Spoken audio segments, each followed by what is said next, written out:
السلام علیکم پیر حضور۔ وعلیکم السلام۔ میرا سوال ہے کہ ہم میڈیا میں دیکھتے ہیں کہ میڈیا اٹیک کرتا ہے، ٹارگٹ کرتا ہے مسلمس کو، تو میں پوچھنا چاہتا ہوں کہ کیوں مسلم کو ٹارگٹ کرتا ہے؟ کیوں کرتا ہے یہ تو میڈیا بتا سکتا ہے یہ تو جو کرتے ہیں، جو پاگلوں والی حرکتیں کرتا ہے، اس جو یا کوئی ظلم کرتا ہے تو اس ظلم سے پوچھو تم کیوں کر رہے ہو، میں تمہیں کیا بتا سکتا ہوں۔ ہاں، بات یہ ہے کہ اسلام کی جو حقیقی تصویر ہے وہ دنیا کو نہیں پتہ۔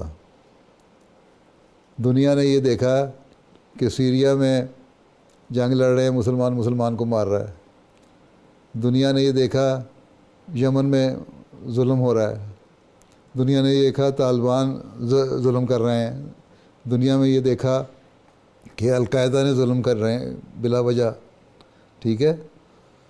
دنیا نے یہ دیکھ لیا کہ وہ کہتے ہیں جی یورپ کے خلاف بلا وجہ بول رہے ہیں، بعض باتوں پہ بعض حقائق صحیح بھی نہیں ہیں۔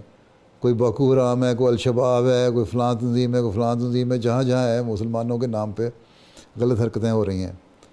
تو اس لیے دنیا ٹارگٹ کرتی ہے ان کو۔ اگر صحیح اسلام کی تصویر بتائی جائے، جب ہم بتاتے ہیں، پیس کانفرنس کرتے ہیں، یا میں کہیں بھی جاتا ہوں ملک دنیا میں، دنیا کو بتاتا ہوں، پریس کانفرنس میں بھی بتا دیتا ہوں، لوگوں کو بتاتا ہوں، تو وہ کہتے ہیں یہ اسلام جو تم بتا رہے ہو، اور میں کئی دفعہ کل کے خطبے میں نے لوگوں کے واقعات سنائے اور ہمیشہ بھی سناتا رہتا ہوں، یہ اسلام جو تم بتاتے ہو یہ ایسا اسلام ہے، یہ تو ہر ایک اس کو قبول کرنے کو اور اس کے حق میں بولنے کو تیار ہے۔ اس لیے ہماری طرف سے کمزوری ہے کہ ہم دنیا کو بتا نہیں رہے۔ اب آخر اس زمانے میں تو حضرت مسیح موعود علیہ الصلوۃ والسلام کی جماعت کے افراد کا ہی کام ہے نا کہ دنیا کو بتائیں کہ اصل اسلام کی تصویر کیا ہے اور حقیقت کیا ہے۔ تو یہ آپ لوگوں کا کام ہے، آپ بتائیں کیوں نہیں ابھی تک آپ نے اپنے ملک میں ہر ایک شخص تک اسلام کا حقیقی پیغام پہنچا دیا، اور میڈیا کے ہر فرد تک یہ پہنچا دیا، اور اخباروں میں کالم لکھے، سلطان القلم بنے کی تنظیم بنائی ہے، تو بنائیں۔ کیوں نہیں آپ لوگ لکھتے؟ خود آپ پڑھے لکھے ہیں، وہاں اخباروں میں آرٹیکل کیوں نہیں لکھتے؟ اخباروں میں ان کی لوکل زبان میں بتائیں کہ اسلام کی حقیقی تصویر کیا ہے، خط لکھا کریں۔ کوئی بھی واقعہ ہوتا ہے تو اس پہ اسلام کی حقیقی تعلیم کو بارے میں ہائی لائٹ کر کے بتایا کریں کہ یہ اسلام کی تعلیم ہے، یہ جو ہوا رہا ہے یہ غلط ہو رہا ہے۔ اسلام کی مختلف وقتوں میں چھوٹے چھوٹے خط اور مضمون لکھتے رہا کریں، کوئی موقع ہاتھ سے نہ جانے دیا کریں۔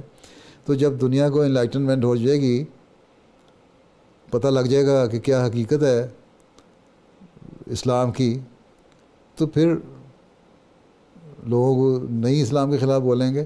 تو اس زمانے میں یہ ہمارا کام ہے دنیا کو بتائیں، اور جہاں تک ہمارے سے ہو سکتا ہے ہم بتاتے ہیں۔ آپ لوگ اپنے اپنے ملک میں بتائیں، پیس کے لیے لٹریچر تقسیم کریں، پمفلٹ تقسیم کریں۔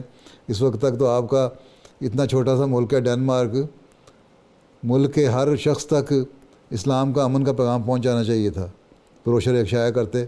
کتنی آبادی ہے ملک کی؟ 10 ملین؟ 5 ملین۔ 5 ملین؟ جی 5 ملین، تو 5 ملین تو کوئی آبادی نہیں۔ 5 ملین تک تو آپ آرام سے پمفلٹ پہنچا سکتے ہیں، ٹھیک ہے، کہ اسلام کی یہ خوبصورت تصویر ہے۔ ایک دیا، پھر اگلا پیغام دیا، کہ یہ اسلام کی خوبصورت تعلیم ہے، اور اس تعلیم کو پھیلانے کے لیے اللہ میاں نے مسیح موعود کو بھیجا۔ تو یہ ہماری جب تک ہم ہر ایک شخص تک ہماری ایکسیس نہیں ہوتی اور اس تک ہم پہنچتے نہیں، تو یہ سارا کچھ کرنا یہ تو آپ لوگوں کا کام ہے نا۔ تو اس تک پہنچائیں، اور میڈیا کا منہ بند کریں، اور میڈیا سے تعلق پیدا کریں۔ میڈیا کو بتائیں، وہ آپ کی دعوتوں پہ بھی آئیں، آپ کے فنکشنز پہ بھی آئیں، اور آپ کے آرٹیکل بھی شائع کریں، تو پھر خود پتہ لگ جائے گا۔ باقی جو مسلمانوں کے کرتوت ہیں اس کو دیکھ کے تو پھر میڈیا نے جو دیکھنا ہے وہ تو وہی بتانا ہے نا، ٹھیک ہے۔ اور جب ہم ان کو بتاتے ہیں تو وہ شرمندہ ہوتے ہیں، کہتے ہیں ٹھیک ہے، ہم سے غلطی ہوگی، ہم نے خلاف بولے آپ کے۔ میرے سامنے تو بے شمار لوگوں نے یہی کہا ہے، اور پھر لکھتے بھی ہیں اسلام کے حق میں، ٹھیک۔ ٹھیک۔ تو بیٹھ جاؤ۔